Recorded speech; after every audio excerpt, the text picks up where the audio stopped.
Let's sing a song full of hope, full of pain. Why don't you sing along, my friend? For it's our last refrain. Forever young, ever strong, ever brave. Memories like this never end. No, they don't fade away. So when I'm gone, oh, when I'm gone, I'll be right there, close to the sun. Keep holding on, keep holding on. And I'll be right there, close to the sun, close to the sun.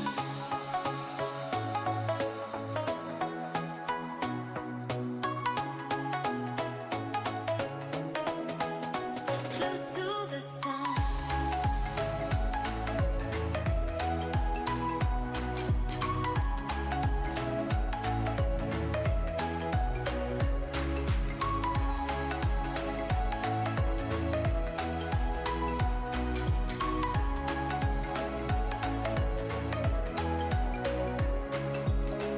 Here's to the ones who let shine through the rain, the ones who stood for something more.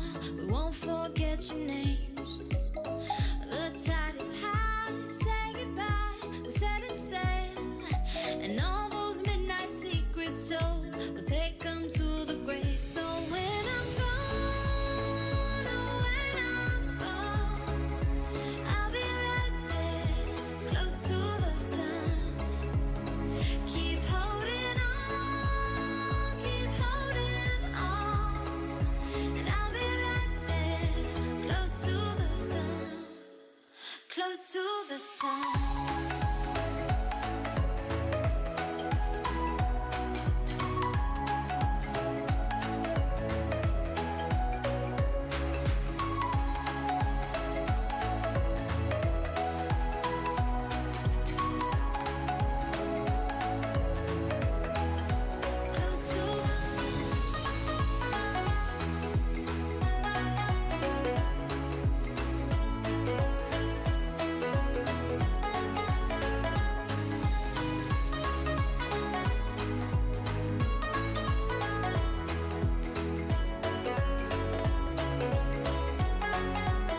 So when I'm gone, oh, when I'm gone, I'll be right there, close to the sun.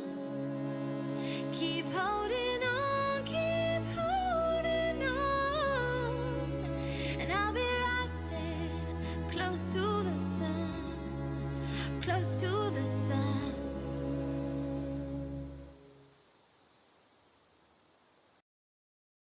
All right, everyone. Happy New Year's. New Year's Day 2022. We are officially in the new year. Welcome, everyone. I am your host, your Ice Dragon, Rayron VR. So we got a few things to talk about. I'm probably not. It's probably gonna be a shorter show just because I had an earlier podcast on the channel. We did our first alliteration of the mangaverse where we just live stream a particular manga book. We talk about it. We look at the ins and outs of it, and we have a good time. So that was a very fun cast to do. I'm excited to see where that podcast goes in the future, and it's our very first new thing for 2022. And kind of announced that our next manga book is going to be The Chainsaw Man Volume 1, which I am excited to review because apparently it is definitely popular.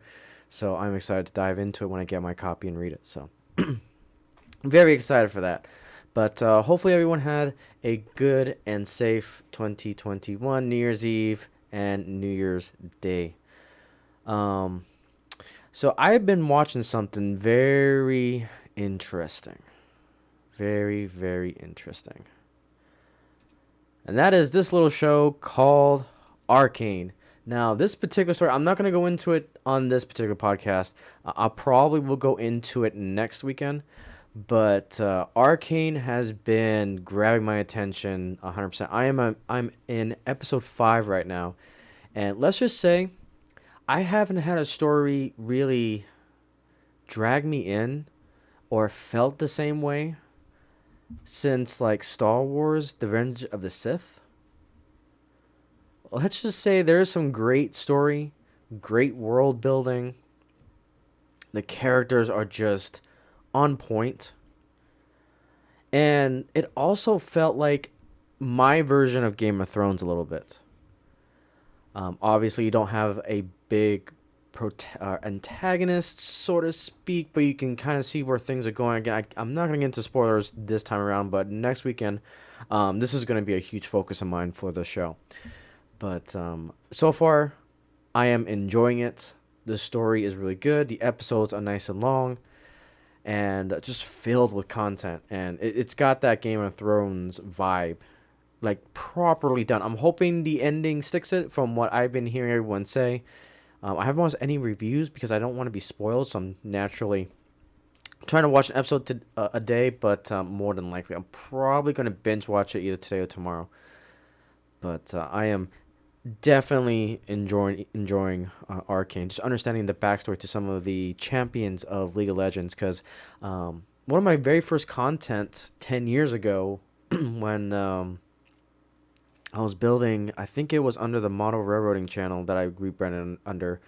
I used to do gaming, and the very first gaming content was actually League of Legends. The champion that I played, go ahead and find it. I always want to say Sylvanas, but it's not World of Warcraft, so I'm just gonna bring up the champion. But so yeah, I do have some League of Legends roots with gaming, with streaming, with YouTube, because it was essentially my first content. And then once I realized that League wasn't really for me, I got into Minecraft, and pretty much the rest was history. And then it became a Minecraft-focused gaming channel, and then the rest is kind of history after that. But let's see here.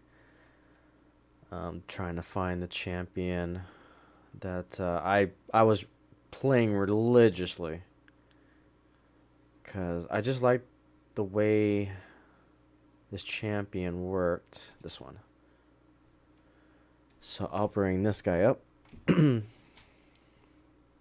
So this was basically my champion. Shyvana, the half dragon. So she was definitely my main that I played over there on League of Legends, and I had so much fun. I may get back into it because Arcane's really. I'm feeling that itch a little bit to go back to my roots, probably as a throwback. But yeah, I used to play this religiously. This is all coming back to me. She was a fun champion. I mean, I'm not good by any stretch of the imagination, but her ultimate was so much fun. Yeah. She basically was able to do a full range dragon form. Yeah, this brings back a ton of memories. So much fun. But yeah, I am enjoying Arcane for sure. So I'd highly recommend it. From the first 5 episodes that I've watched. So I'll give you guys another follow-up when I finish the entire season over on the good old Netflix. But yeah, so that I can't wait. I'm thinking I want to do an episodic review. It's just I don't have time to really formulate it and go through one by one. I rather, when it comes to shows like this, I rather just do it on a live stream versus video format. So that way I can just talk about it here, and it's so much easier to do. Let's see. So yeah, Arcane. Definitely recommend it. So another show I need to get into is Cobra Kai. I've been hearing a lot of good things about it. I don't know if it's gonna be for me or not. I should watch the Karate Kid movie first before I get into the series, but considering it's already 4 seasons, that's gonna take some time to get into. I'd rather focus on Arcane. I'd rather focus on my episodic review on Beast Wars, because that one's definitely still gonna happen. I'm probably I don't know when I'm gonna get back into reviewing those episodes, but it's something that I want to do, considering that it's basically where I started my kind of escapism. that eventually got into Thundercats Sailor Moon. You guys know the story, but yeah, eventually I want to do an Arcane episode review. I think it's gonna take some time, but I want to do it because it's a good show, and hopefully it just ends better. Alrighty, so what else should we talk about? So normally I save this to the end of the month, but I kind of want to just show it off again, and that's the numbers for Spider-Man No Way Home. Obviously, you guys know that Spider-Man No Way Home is killing it in the box office. It has already passed like $1.3 billion. It's ridiculous. It has done better than the last, actually, of all Phase 4 Marvel movies combined. So that's Shang-Chi, The Eternals. What else came out? I can't remember the top of my head. But it's just crazy how good No Way Home is doing. And it's really, again, it's going to set the stage of what happens, in the upcoming year. I know we got Doctor Strange is coming up. I'm not sure if Miss Marvel is coming out, but it's just all titles I don't care about. Probably the only one that I'll watch is Doctor Strange, just to see how bad they're going to destroy that character, considering that they're already destroyed in No Way Home. But I'm really curious to see where it's going to go. But yeah, it's done really well. It has done really well. So yeah, all-time $1.2 billion. Destroying the narrative that, oh, you shouldn't go to the movie theaters because of COVID. Oh, people not going to the movie theaters because of the Omni-flu. No. That narrative is done. No Way Home is a great movie. At a cost. So, definitely doing good. And then the other movie, obviously, is Matrix Resurrections, which apparently, according to OMB reviews, good old Odin, kind of broke the news on Twitter that I think it had a projected budget of $190 million, and it was supposed to make like $400 million to break even, which is ridiculous. And it only made a whopping $72 million, and it's already flatlining. This was such a garbage movie. Such a garbage movie. And at this point, we're just going to put it to bed. That's the last time I'm going to talk about The Matrix. Besides our end of the month review, obviously. But there's really nothing else to talk about with that. Ridiculous. So now, let's talk about something that did come out a couple of days ago during the week. Let me go ahead and look that up here really quick. But Disney Plus came out with another show. So let me go ahead and bring that up.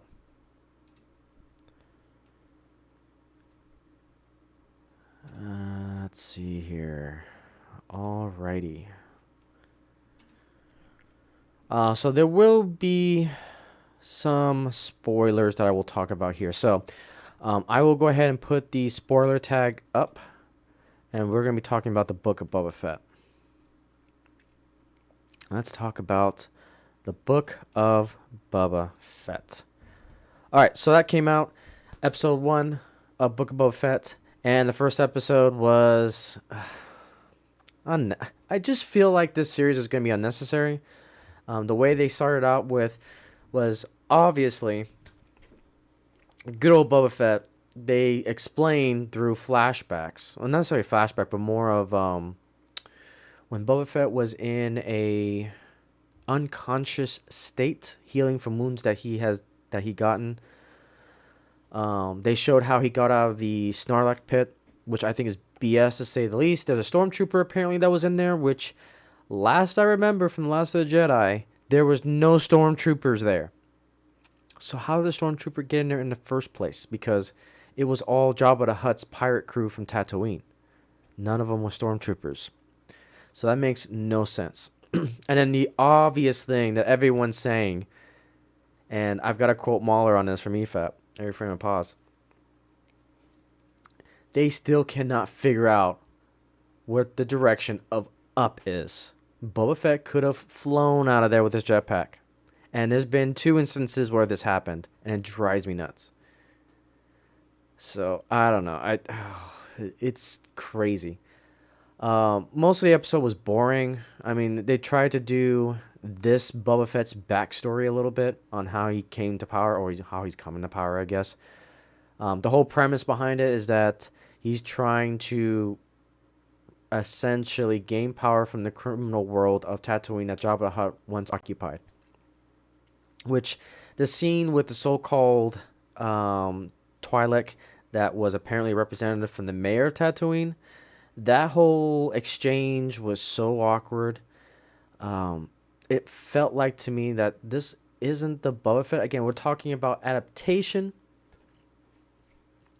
And so my belief of the adaptation is that Boba Fett's a bounty hunter. He's out to get money. You know, he's exploring the world.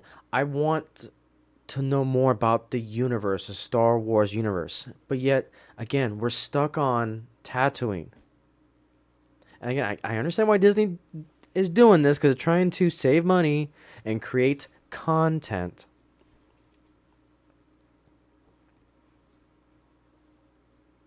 But it comes at a cost when you do that. And the Book of Boba Fett is just, I don't know. And it's like, there's one scene in here that I just rolled my freaking eyeballs. It was when he hands over his helmet to, I think it was another Twi'lek, to clean out or something. It's like, really?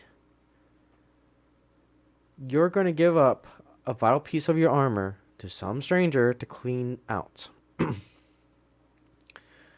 Oh, man, it was bad. It was just absolutely bad. I am so tuned out to this, but I got to thank the people over, the podcasters over at EFAP, because they're going to do an episodic review, and I'm going to watch that instead of watching Disney+. Because I just don't care for this. I don't want to give money to Disney+. Again, I know it's another rant on Disney, but Star Wars is something that I loved. It's what I grew up with. I grew up with the special edition Star Wars. I grew up with the prequels 1, 2, and 3. 1 through 6 gave me the best memories, not only for just Star Wars and escapism, but with my father as well. So it has a special place in my heart. And seeing it bastardized like this just drives me crazy. And it's just, I've also played most of the video games. It's why I love Star Wars SOTOR, the Old Republic online MMO. Because when I play a character in that MMO, I feel like I'm immersed in Star Wars. I love the universe. I love the fact that you can travel to different planets, have your own starship, have your own crew, companions that you can have relationships with. Star Wars The Old Republic is a very underrated game.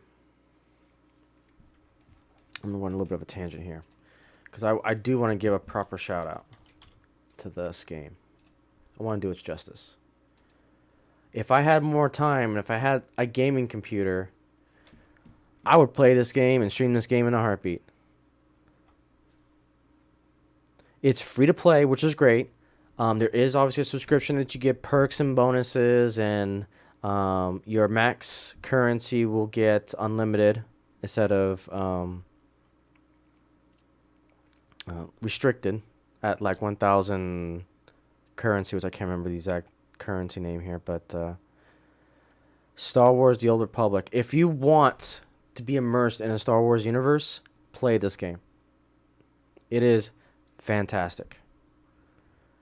It's really the only MMO that I put a decent amount of time into. I used to play a lot of World of Warcraft, but when I found Star Wars The Old Republic, I just got hooked.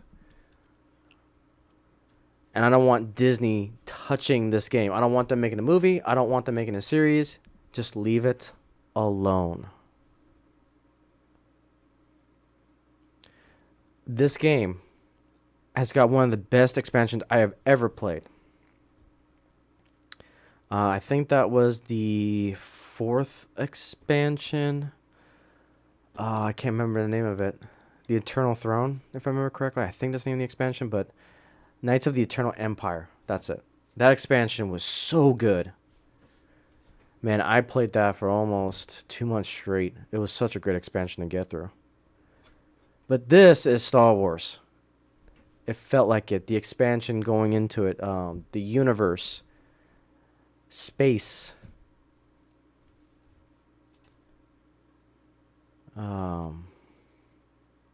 Not this crap.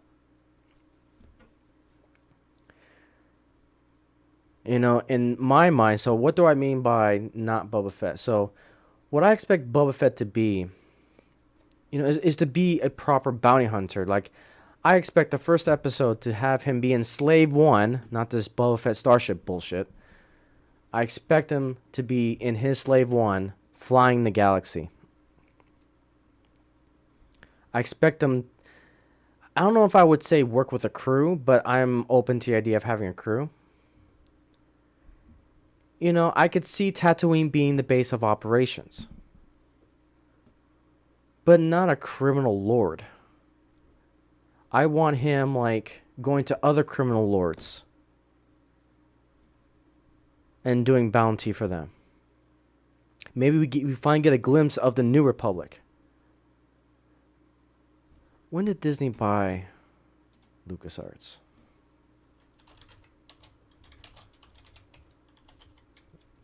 Hang on, let's see here.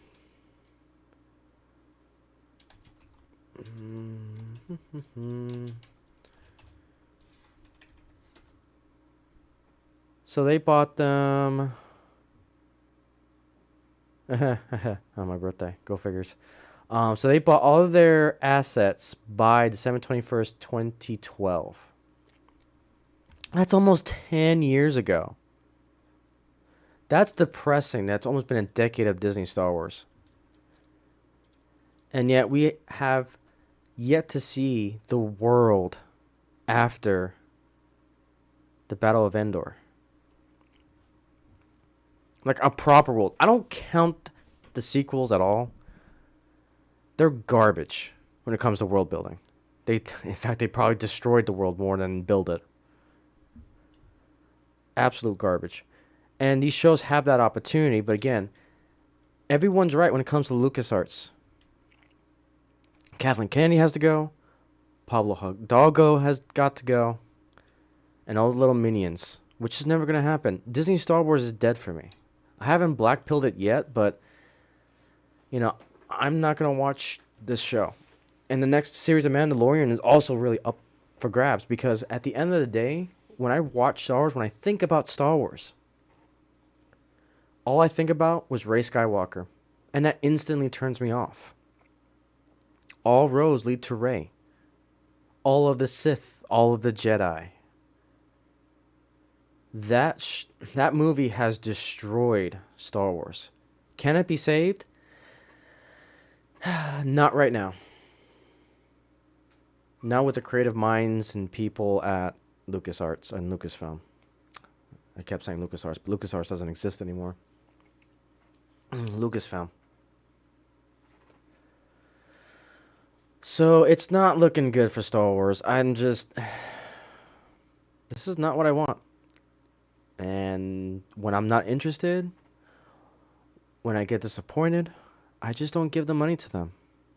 I want good stories. The other day, I reluctantly wanted to watch Netflix because Netflix has some shows that I want to see.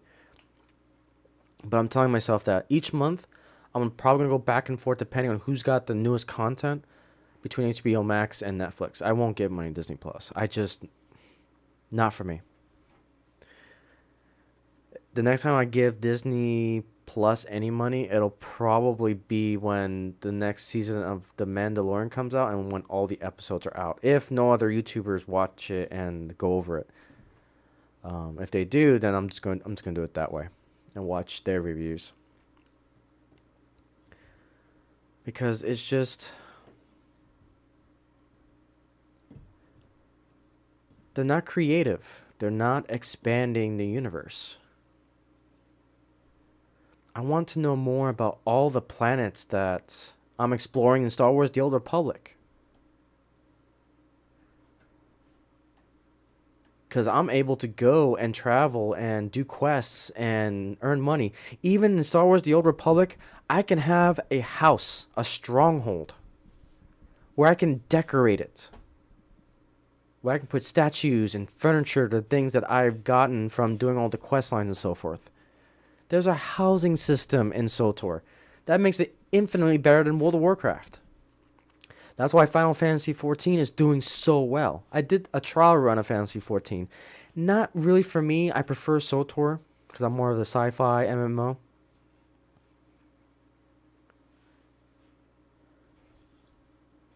And SWTOR does so much for Star Wars the way it's supposed to do than these freaking shows. In SWTOR, I can customize my lightsabers, customize my hilt of the lightsabers. I can be a Sith, Jedi, Stormtrooper, Bounty Hunter. Why do I need the Book of Bubba Fett when I can go to SWTOR and just create my own story? Create my own avatar, create my own armor, customize my own armor, make my own path, make my own story. Have my own starship.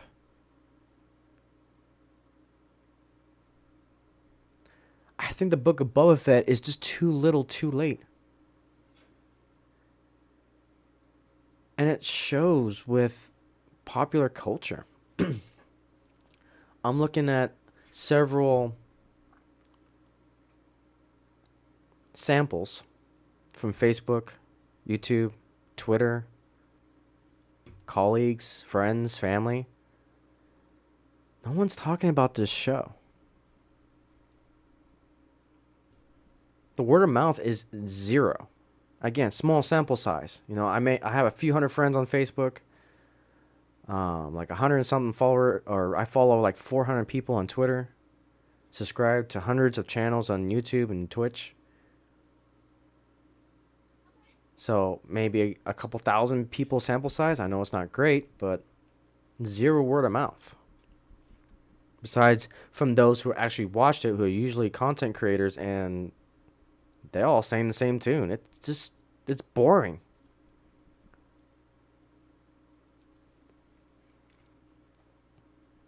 I don't know what the future holds for this. I think we get Mandalorian, I believe, at the end of this year, if not next year,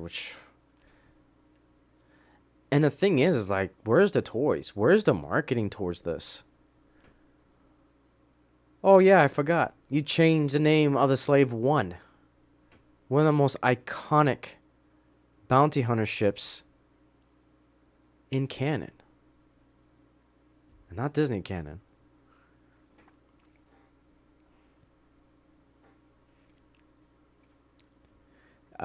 It frustrates me because Disney's not listening. I mean, they are in a way, but they're just not. They're just doing their own thing. And again, I always and firmly believe that these shows, they're trying to create their own thing, their own universe, so that way they don't have to give royalty to anything that came before, which makes no sense because they'll make so much more money. They would make so much more money.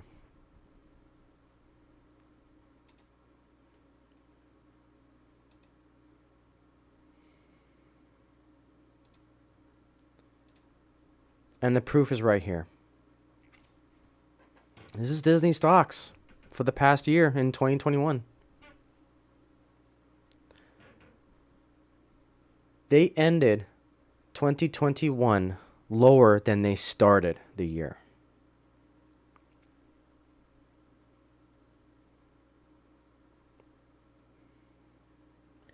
You know, we always keep asking ourselves, when is Disney going to listen to the fans? When is Disney when are they going to figure out that they have such a gold mine, a money printing machine, and they're not going to tap into it because they've got lunatics running this. I'm going to go ahead and take the spoiler tag off because I'm not going to talk about the book Boba Fett anymore. I don't care for it. But we'll see what episode 2 brings us next week.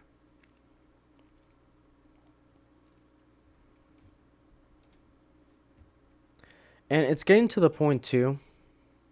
When are the stockholders going to speak up? Because a lot of the stockholders, the shareholders, they were all singing the same tune. When's Kathleen Kennedy going to be removed? When is Jon Favreau going to take over?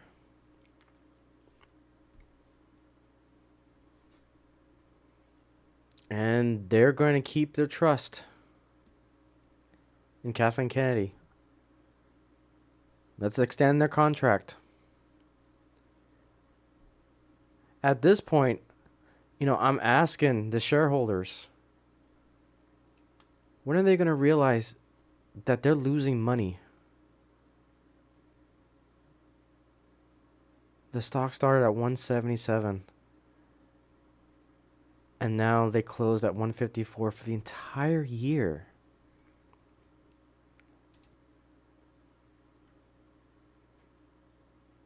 And obviously they're closed for the holidays, but you can see it's in a downward spiral. They had a little bit of bump because the Book of Boba Fett was coming out. And then they're also gearing up for their Star Cruiser. Their temp of immersion of the High Republic. Man, the High Republic is garbage. There's no toys. There's a so-called Eclipse game coming out for it, which is already having problems. The books, the manga, they don't sell. I'm not even going to buy the freaking manga. And they're on the shelves. I pay attention to what's selling and what's not selling from Star Wars. And it's like when I went to my nearest, again, small sample size, so it's generally speaking a little bit biased in it. But, I went to my local Barnes & Noble, look at all the manga. And there was a lot of High Republic manga for sale. And they had a ton of volume 1s. Now, if you guys shop for manga, one thing you'll notice is that usually it's the opposite when it comes to trying to buy or get into a new series. Typically, volume 1s are typically the harder ones to get. Especially if they're a popular series. And then typically you'll have maybe, if you're lucky, a couple copies of 2 and 3. And then you'll have like a ton of copies of the latest version or volume. And if it's really popular, then you'll see like you get a comfortable gauge of where everyone in that local community is at when it comes to which volume that they're at. Because you'll see sometimes like there'll be a couple of volume 1s, couple of volume 2s, and then volume 3 is completely sold out, and then you got maybe onesies and twosies of volume 4 and 5. It's just as an example. But for the High Republic manga, it was definitely the opposite. A ton of volume 1s and a few of 2 and 3s, and that's it. And I haven't seen anyone really buying it. You know what they're buying? They're buying all these new mangas, these new stories. My manga section, and I ended up tweeting it. Let me see if I can grab that picture of my manga section. It is ridiculous. It is ridiculous. I know I can grab it real quick, so hang in there. We will find it. Let's see here.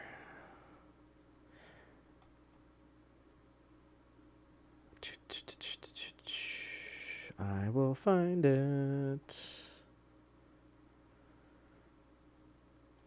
I will find it. Or maybe I won't. Okay, maybe not. Okay, let me check. Yeah, 'cause I just want to give you guys perspective on what I'm talking about.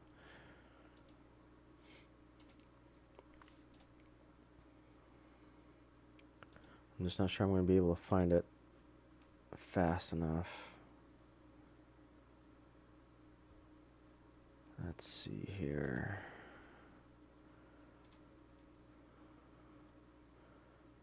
But, yeah, I'm not sure if I'm going to be able to find it. But anyways, it is your typical, they have like a giant wall section of manga. And I was looking around the store, seeing who else is kind of browsing the section, because I just want to get, at least for my local area, I wanted to gauge just how popular manga is. And I tell you what, especially my generation, the upcoming Z generation of Zoomers, they were laser focused on manga.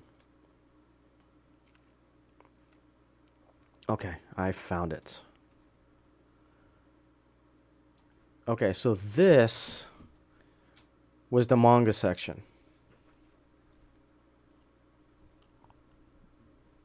So that is 1, 2, 3, 4, 5, 6, 7, 8, 9, 10, 11, 12 sections of manga. A whole bunch of great stories here. The entire wall. And this was right next to the cash register. So it is in the prime section of the store. It's quite something. I've never seen a section of books this big before. Since I was growing up. I mean, yeah, you had the children's section, but that's just, a staple. But manga's killing it. And this section, it was always packed. And that's one thing I gotta give Barnes & Noble's credit for, is that they follow trends. That store has adapted to all trends. I remember when like tabletop gaming was really getting popular, we started to see like a rise of X-Wing, Warhammer, and all these other tabletop gaming. Barnes & Noble used to carry it. Trading cards. But if the marketplace is and the demand is not there, they got rid of it. And that's what they did. They got rid of it. And then even with manga, I remember manga was just one little section. And now it's just every Barnes & Noble that I go to, it is the same story. This wall is golden, full of great characters, stories, universes, worlds to explore. This is why I am really passionate about it now. It took me a while to really get into it. I said it took myself getting to Sailor Moon, my former stepkids, and you guys, the community. I've been paying attention to Twitter, paying attention to all the chat rooms of all the podcasts that I've been in. Friday Night Tights, Every Frame of Pause, Critical Drinker. And you guys, the chat, are just golden. The fellowship, the community, the fandom. I saw all of the recommendations that you guys were giving to these creators. And needless to say, I took a lot of notes because this is something that I've always wanted to get into. And again, I found my spark. It finally clicked when I was watching the Sailor Moon streams of Lethal Lightning and Lady Gravemaster. Again, I keep praising them because that was the turning point when all of the ideas finally, I realized what I wanted to do next. And that's why I'm nonstop doing manga reviews now. We just kicked up the book club of the Manga Verse podcast.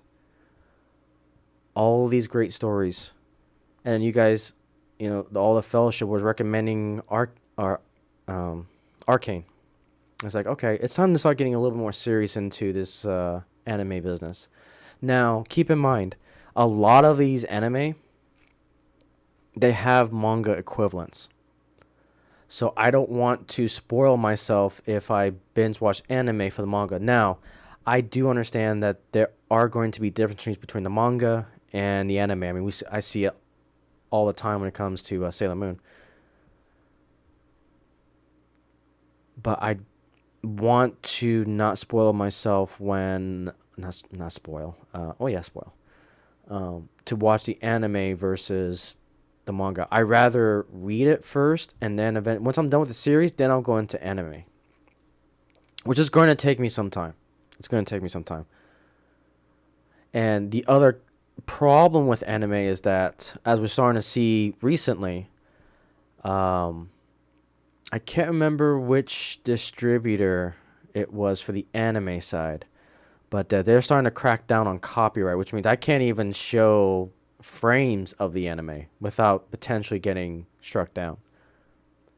That is another reason why I prefer manga, because manga is book format, and the reason why I don't show the whole book or show like the whole digital copy is that I'm afraid that distributors will start cracking down on showing digital copies of the entire manga on stream. That's why I don't do it that way. I just can't risk it. That's why I do my it's more of a spotlight videos for a reason, because I just give you a general overview of what the manga is, my general feelings towards it, if it's good or bad or not. And I show only certain pages of the manga.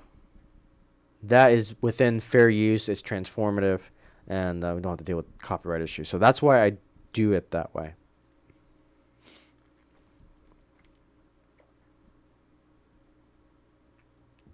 It's crazy. It's crazy how much manga has exploded. And I've been trying to get into Moon Knight on the comic side. It is really tough for me. Some people can make the transition from comics to manga, manga to comics. I'm that type of person that I am struggling to try to go to comics. The format's different. The reading style is different. And what's so weird is that, I like the color drawings of comics, but I've gotten so used to the reading style black and white of the manga that I actually prefer that. And it's like some of these manga books have the color pictures, and it's like, oh, that's pretty cool, but I actually prefer the black and white. It's weird. It's a weird thing. It's a weird thing with manga. It's a very weird thing. So as we continue to go forward into the year 2022, manga is going to be one of the biggest, if it is the biggest content that I do on this channel. There have been times that I've been debating creating a separate channel just on the mangaverse. I've thought about it. When I created the gaming channel, I had that channel kind of on reserve, and I wasn't exactly sure what to do with it. The concept of the mangaverse was potentially, to put it all on that channel, but the issue is that I don't know what else I would do content-wise for the After Dark. I could do, pop culture news on the After Dark, which is what my original goal was. But me personally, that's not what I want to do. We are, and I will be part of the pop culture war. There's no doubt about it. But my focus is going to be on the good stuff that is out there. I want to talk about it. I want to share it with you guys. I want to talk about it with you guys. That's my goal for the After Dark channel. And manga is going to be a pillar in that for sure. I've been looking at the analytics, been looking at the viewership of the manga. They're definitely really good. Some people may say, well, it's only 5, 7, 8, 9, 10 views. That's great. That's fantastic. It's starting to engage in conversations. Got some comments going, saying that they enjoyed the book that I just reviewed, the books that they read. That's where my fuel, my passion comes from. It's from you guys. And when we share the things that we love and explore new worlds, new characters, new stories, especially when the old stories that we grew up with are being destroyed, we just take our money elsewhere. We find new stories. It's going to take time. It's going to take effort. But one of my main missions and goals is to present to you guys the new escapism that's out there. That's why I don't report on what's the latest destruction in Doctor Who. What's going on with Star Wars. Now, Star Wars, I understand I am reporting on Star Wars because Star Wars is definitely near and dear to my heart.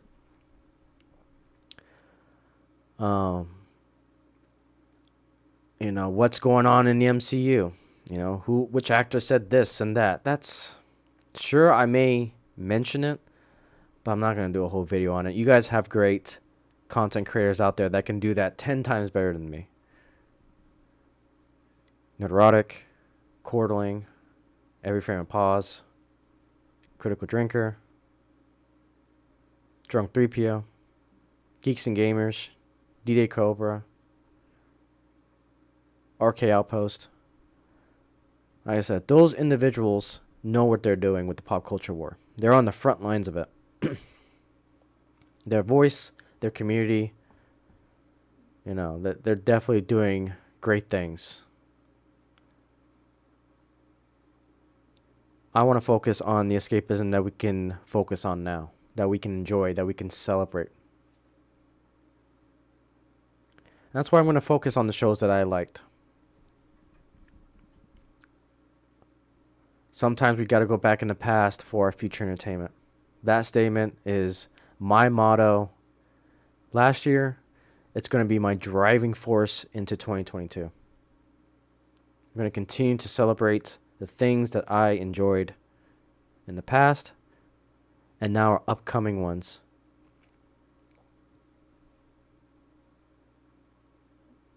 I am excited for 2022. I am fired up, motivated, and I cannot wait to help you guys find escapism. Through manga, through the video games that I liked, through movies and shows that I've enjoyed in the past, present, future. From my model railroading content, to the endless collectibles, to here, to the After Dark with the manga, space, exploration, and through gaming. I cannot wait. I am excited. For not only 2022, but just for the future of these channels. I am pumped and ready to go.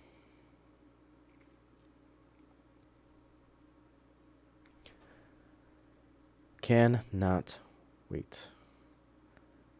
All right, so I think that's enough about manga. I like I said, I love manga, and I am excited for all the stories that we get to explore. And that's another thing too, is like through my videos, I don't know if you guys can tell, but internally, I think I have a self-rule to myself that I won't go past like volume 5 of a particular series. And the reason why, at least for now, is that I want to focus on a lot of volume 1s. Because I want to give you guys an introduction of just what's out there in manga. You want a story about space and following a captain of a space crew. Reborn as a Space Missionary is for you. If you want a fantasy comedy about a dragon trying to find a house. I kid you not. There's a manga for that.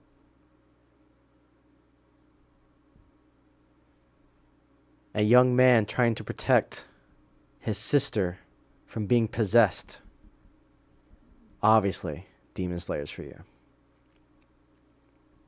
If you want to explore art, how to learn some tips about art and the struggle to becoming an artist, well, Blue Period is for you.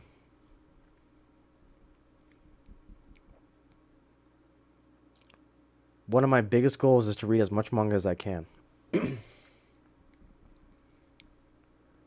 Manga helps me to wind down the day. So me in particular, when the day is done, about maybe an hour and a half before I go to bed, go to my bookshelf that's right next to me.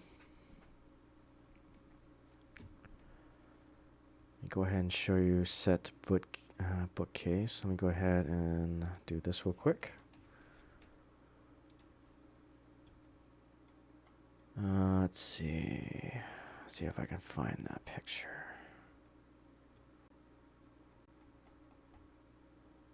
I don't know if I have it. Yes, here we go.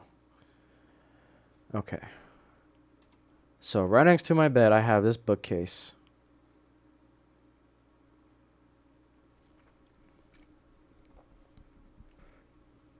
It's small, and I've actually added an extra layer because I've been buying a whole bunch of manga lately. I look at this bookshelf, and I wonder, what world do I want to go into tonight?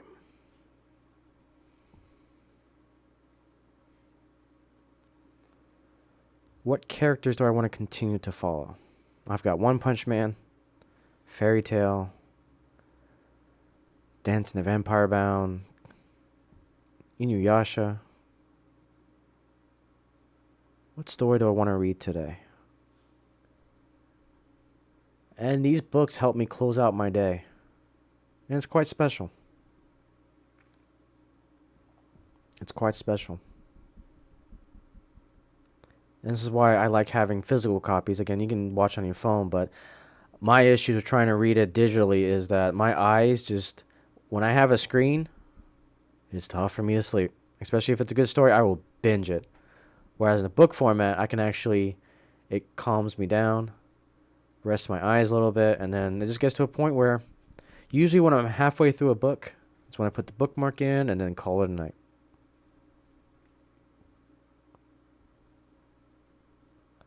That's when call it a night.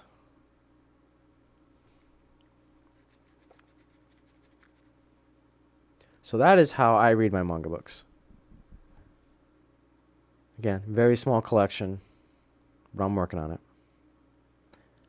I am definitely working on it.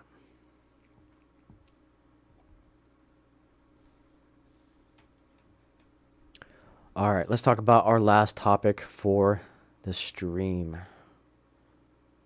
Obviously, it wouldn't be an Icey Layer podcast without talking about space, the endless frontier. So I got a couple more of Twitter posts about our lovely universe, and I thought this was pretty cool.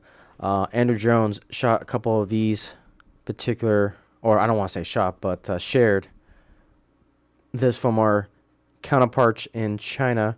They've got these satellites that was being deployed around Mars, and as a result of that, we were able to get these stunning photos. I think this is the first time I've actually seen like a man-made object and have a different planet around it. These pictures are just stunning because it's not Earth. That's Mars.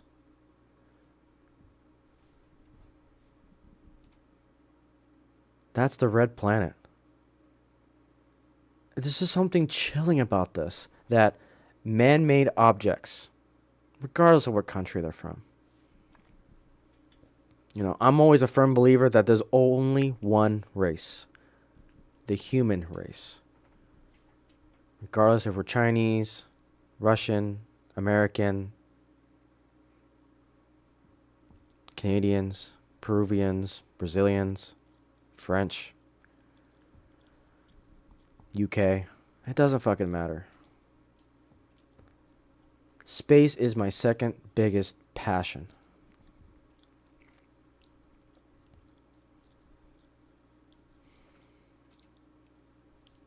Look at that. The sand dunes of Mars. The potential. The future. Just stunning.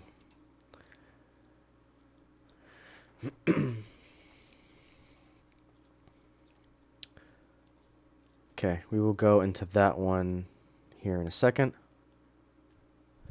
So this was interesting from Inverse.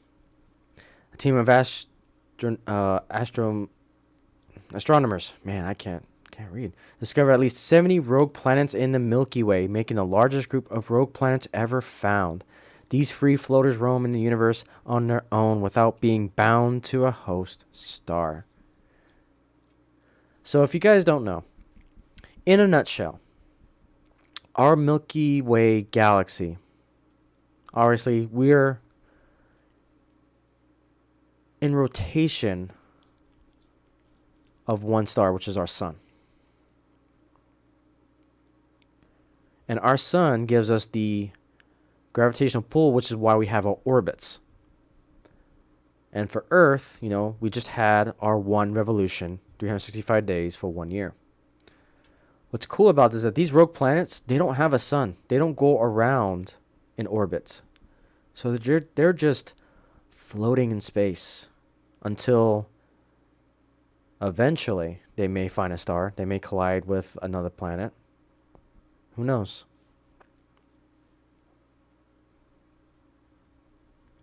Very cool.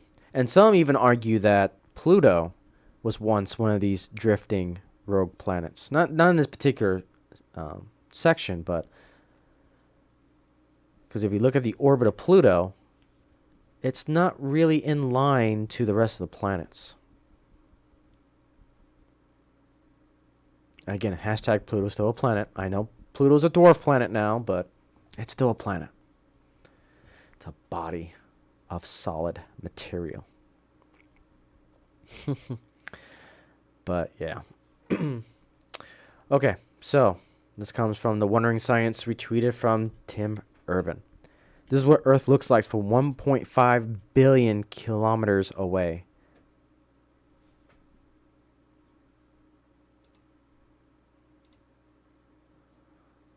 This is nuts.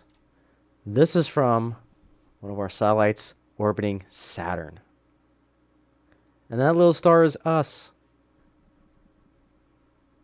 That is us. 1.5, was it million? Was it? Kilometer? No, billion. Whew. B with a billion.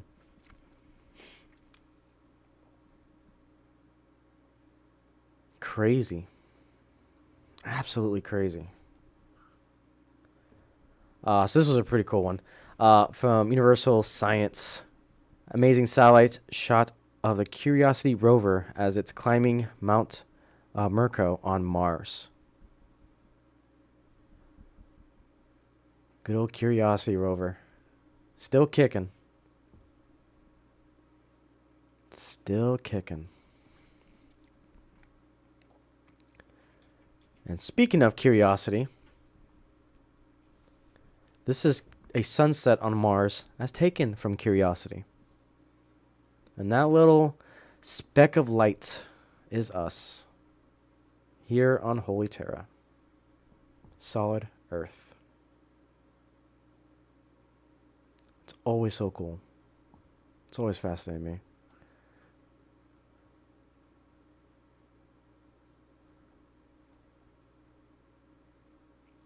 All right, so now let's go to the big topic about space. NASA's Webb telescope. We were finally able to get a... Whoa.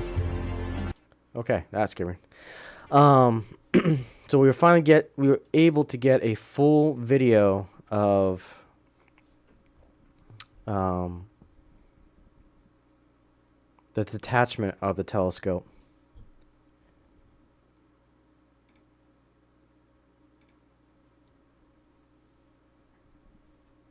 This is crazy. So this was from the deployment of the ESA rocket that was put up there,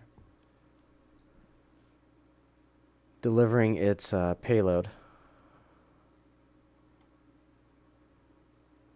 You can see the thrusters putting into position, and then we eventually will get the first unfolding piece of the Webb telescope.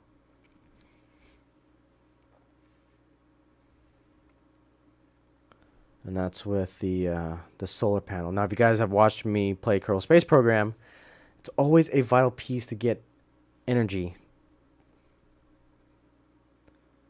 So in about a few seconds, we will be able to see that.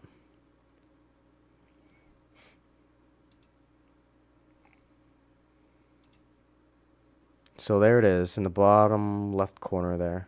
You can see the solar panel deploy. So over the course of the next few weeks, we will definitely be reporting on the Webb telescope, because this is very, very important to humanity, because this is essentially our second eye in space. Obviously, I nicknamed it the second eye because our first eye was the Hubble Space Telescope. And so now let's go ahead and take a look at where it's at. So I don't know if you guys know, but there is a website that tracks the current deployment and location of the Webb telescope. So let's go ahead and bring that bad boy up. Alright, so this is the Webb Space Telescope from NASA. And go down here to where is Webb. And here, live, a live feed from the Webb telescope. This is probably the coolest thing ever, because now the general public can see exactly the statistics of a satellite, which is just mind-blowing. It is currently 493,000 miles from Earth. And it's going to essentially the L2 insertion, which I'm not going to get into because there's a lot of astrophysics involved with that. And I am not qualified to really teach it. But in very layman's terms, it's basically the point where our gravitational field of Earth and the sun are like at equilibrium. That's the best I can describe it.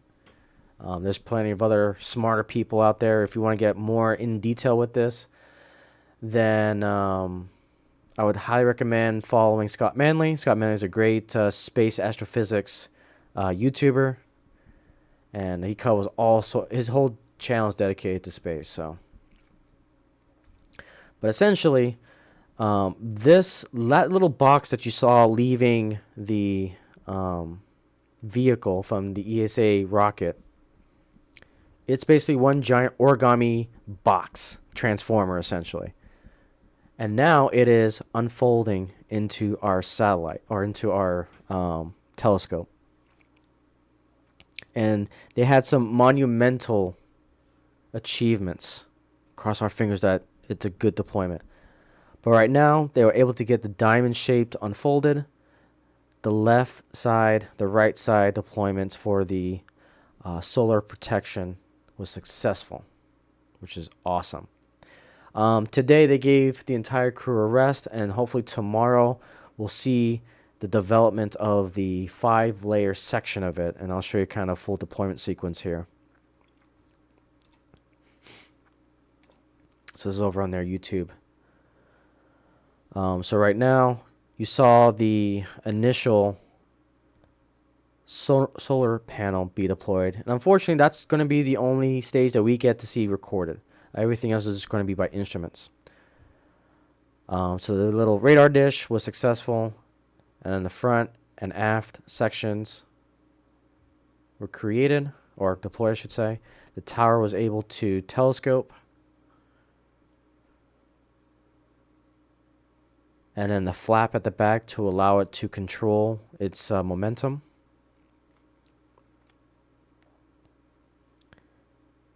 And then the mid-boom deployments, both the starboard and aft side, were able to get deployed.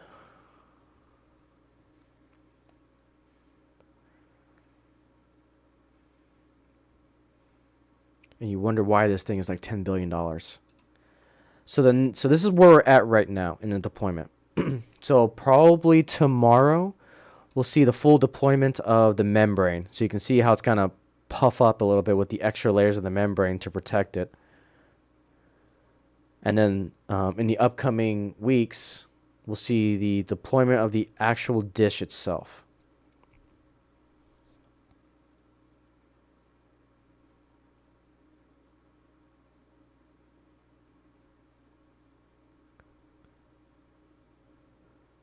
And that's it. That's it, fully deployed.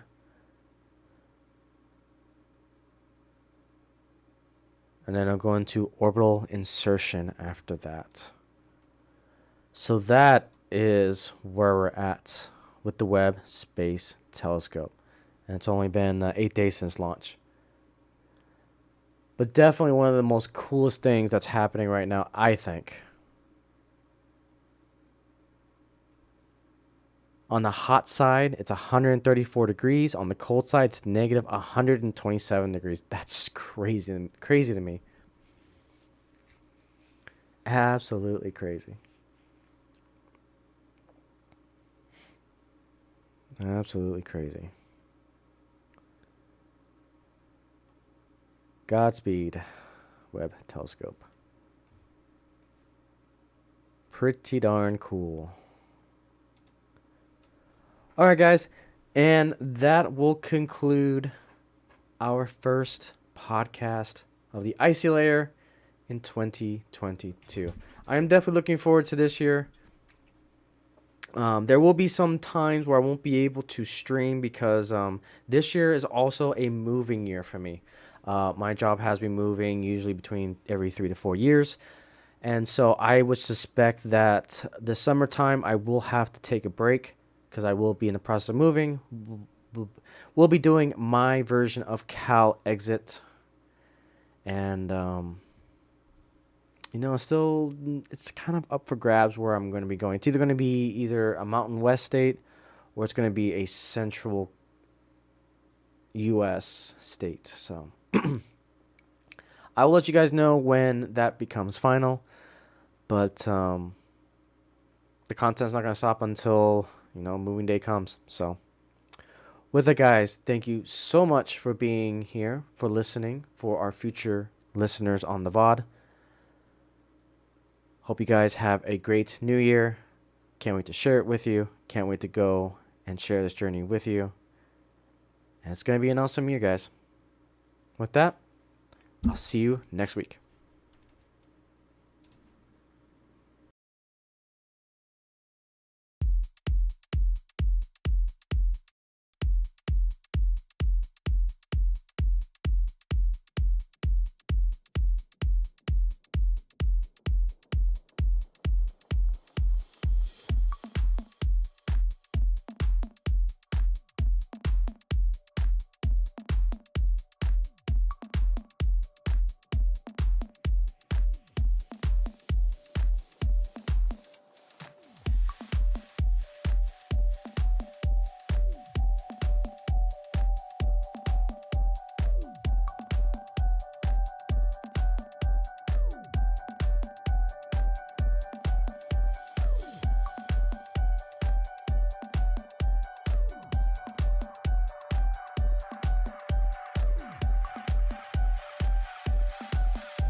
Time turns to darkness.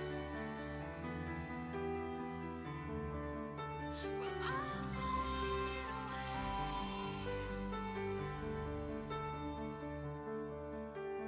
Time turns